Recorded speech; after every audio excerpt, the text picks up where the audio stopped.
Hey, it's your buddy Peace and Harmony with you here today, focusing in on the narcissistic qualities as well as that we see evidented in the psychopath, and that is of a very glib and superficial charm or affect. And glib comes from the Germanic word, essentially in the 1600s, meaning smooth, meaning unimpeded, and meaning basically slippery. And also from the German glibberig, meaning slimy. So this affect of that we see represented in the narcissist as well as the psychopath, and we're looking at both the overt as well as the covert narcissist in this video here, realize that there's a facility that they have with words. There's a facility that they have with people. It means that they're able to glide back and forth very adeptly, very quickly between words. They never get tongue-tied.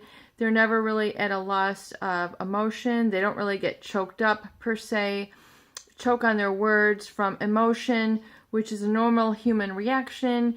When you see something, their reaction is always very canned, very calculated, and very deliberate in terms of its effect that they are trying to have upon you. So why is this important? Why is this important to understand?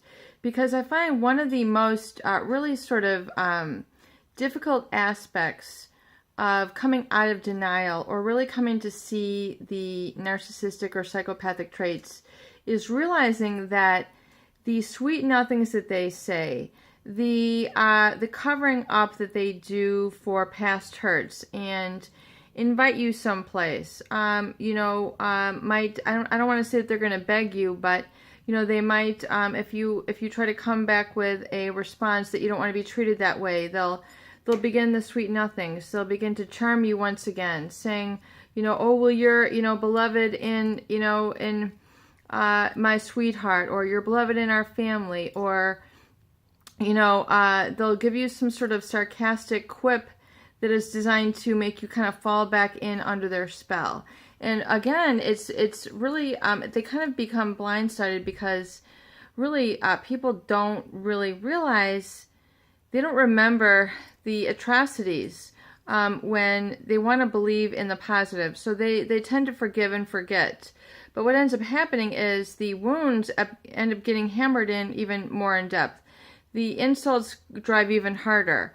It's kind of like a ticking time bomb with these people.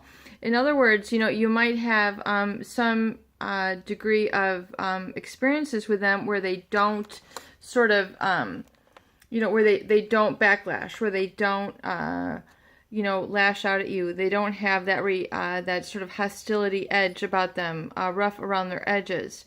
But yet, when you least expect it, when things are quote-unquote going good, then all of a sudden you tend, here you're beginning to feel like, that wishfulness is starting to happen. Maybe all my hard work with them is really paying off. And then you begin to have like a little bit of trust. You're trying to battle with yourself. Maybe it's just me. Maybe I'm asking too much. Maybe I'm being too hard on them. You got to take with the good with the bad. And you try to rationalize, why you should stay with them and why you should overlook their faults, when in essence they do not do this with you. In fact, when you go back to get together with them, it's going to be the same, ultra high perfectionist standards, which really become very difficult to try to maintain and keep up with. And it's always very much a double standard with the narcissist or psychopath. In other words, they will interrogate you to no end, but yet you cannot interrogate them. They will belittle your opinions, but you can't really belittle theirs without getting a rage. So they expect one thing and then do another, and their perfectionist standards, if you find, you really can never please them. It just, they keep, it's like a moving target. It's a raised bar, it's a lower bar. They lower the bar way down and then they raise it way up. I mean, they just have you jumping how high, going how low. I mean, they will have you doing these mental gymnastics for them, heart gymnastics, stress gymnastics, just to keep, on their good side or in their graces or whatever it is you might feel like when you're being quote unquote in with them. And so, it's a constant double standard. So you're constantly going to be disappointed, let down, heartbroken, feeling like, why did I fall into this again? It's a perpetual damage and repair cycle. Damage, let's repair. I work more on myself or work harder for them. So it just becomes, a really scarring sort of experience, which eventually at one point, people tend to become zombie-like when they're around these people because of the general double standards, and they don't want to speak up for fear of being, lashed out at. So you tend to really contort and conform too much to the narcissist. And it's not really healthy because you're conforming to one person only. It's a big world out there.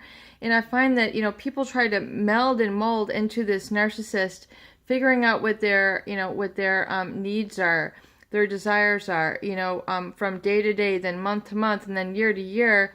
And they find out that they're just living a reaction to them. They've molded themselves into this reactive personality to them rather than being internally directed. So the whole point in life is that you have, you're internally directed and you're self-dependent. In other words, you're independent, you're autonomous, self-governing.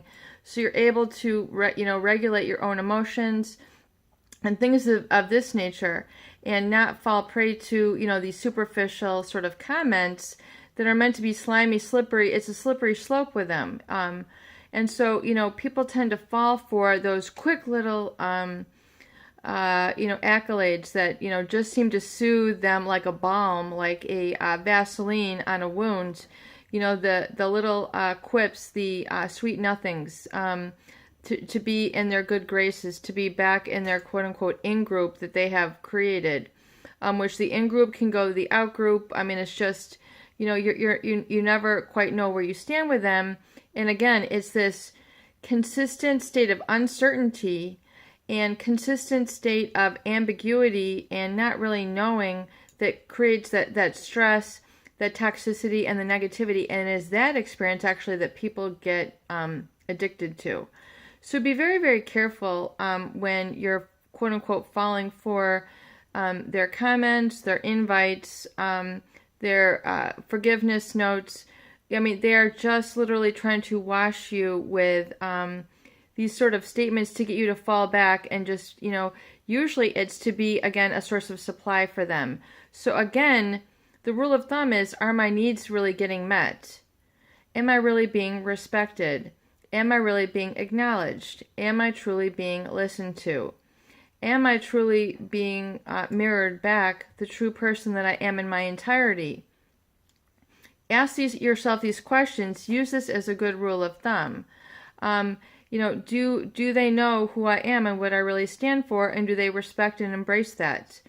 Or if they don't, if we have differences of opinion, at least do they acknowledge my opinion and at least, validate that? Or do they completely annihilate me and who I am from a complete standpoint where I'm not acknowledged, I'm not embraced? It's a very superficial, glib sort of experience with them. And people need more than the superficial in life.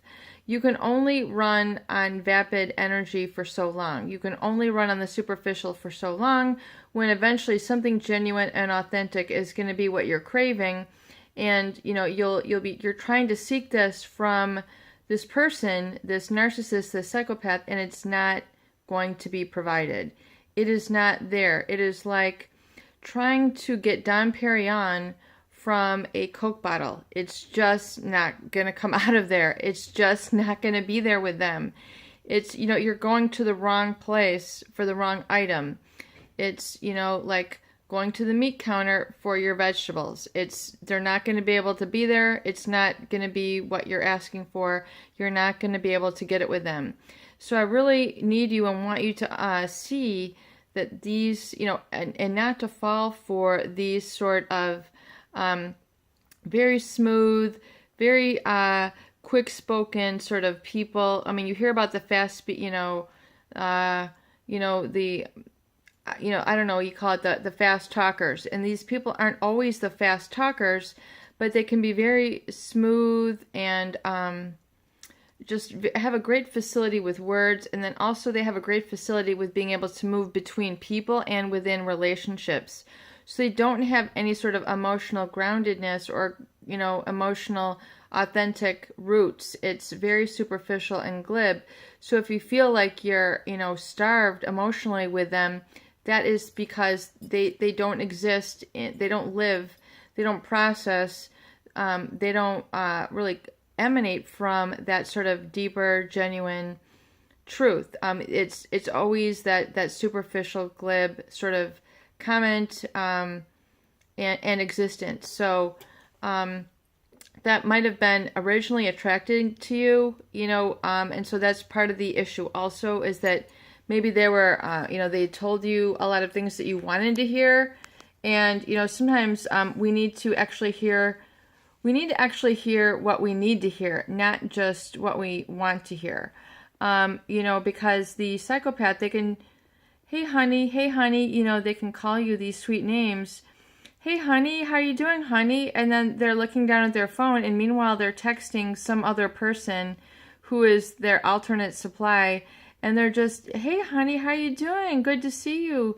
Yeah, and then, you know, and then they're looking down, and then they're doing their phone and texting someone else while they're just giving you these superficial, you know, sort of quips and comments. So be very careful. Don't let yourself fall prey to this and have that vapid experience in life. It's not going to carry you through. Eventually, something is going to happen where you hit rock bottom, or you have an illness and you need true support. You need to come to the, you know, a bedrock of truth and a foundation of that higher existence and that higher power. And because that's what's truly satisfying. That's truly what is going to satisfy your hunger and satisfy your thirst for, you know, this human interaction that you're seeking. And you ultimately are going to want to come from that place. And the narcissist and psychopathic also, however, they see that they cannot, so that's when they, you know, tend to keep you oppressed with their insults, and, you know, and then it's the whiplash, the emotional whiplash once again. So be careful of that. Don't be pining after any sort of superficial, you know, ends with these people. It's not, you know, try to reinterpret it. It's not a feel-good thing with them. It's just a way for them to entice, seduce, and get people under their manipulation tactic, just as a source of supply. And then as soon as you're, you know, as soon as they're gone, the relationship is you know, has evaporated. And so you can't really call upon it again for the future. And remember also that the flip side, it's like the coin, you know, if they are, you know, if they have the, you know, those comments, those, you know, superficial and sarcastic, sardonic sort of comments, you know, the real thing that you're looking for is done very much in the same manner. So, you know, it's very cheeky, and just protect yourself from that, and so you're not just taken advantage of and led astray. Peace and harmony with you here today. I hope these videos do help. Please share and please subscribe for more great tools, videos, discussion, and support.